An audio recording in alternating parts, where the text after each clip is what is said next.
जय जगन्नाथ सायना ओडिया टेक को आपण मानक स्वागत। दर्शक बंधु, मुख्यमंत्री को बहुत बड़ घोषणा। उपकृत हेबे राज्यर 43 लाख निर्माण श्रमिक।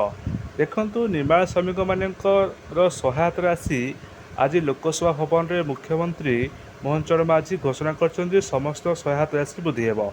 एनिमंते नूतन पंजीकरण करेंगे।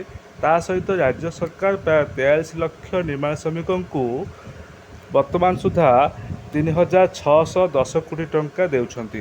एथिपाई राज्य सरकार का बहुत बड़ घोषणा। देखंतु एठी आपण माने केउ प्रकार सहायता पाई परिबे। जदि आपण माने निर्माण श्रमिक पंजीकृत होगा चाहूँगी ताले आपण माने प्रसूतिकालीन सहायता, विवाह सहायता, अंत्येष्टिक्रिया सहायता, सहित मृत्युकालीन सहायता एवं शिक्षा सहायता बर्तमान ए समस्त को राज्य सरकार वृद्धि करछंती। प्रसूतिकालीन सहायता को राज्य सरकार वर्तमान 10,000 टंका एठी दौरान समस्त माँ मान।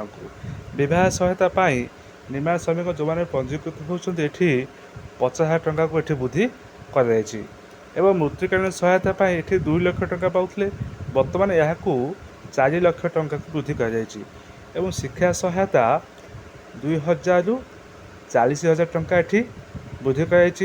तेणु निर्माण श्रमिक मैंने यही प्रकार सुविधा पाइपर। तेणु जो आपण मैंने निर्माण श्रमिक पंजीकृत होगापी चाहूँगी आपण मैंने निर्माण श्रमिक पोर्टाल लॉगिन करके पंजीकृत करूँ और राज्य सरकार सहायता राशि पातु। ये आज सबुठ बड़ घोषणा थी। मुख्यमंत्री निर्माण श्रमिक मानकर सहायता राशि वृद्धि कर। जदि आपण मानक वीडियो भल लगे लाइक सब्सक्राइब निश्चय करेंगे।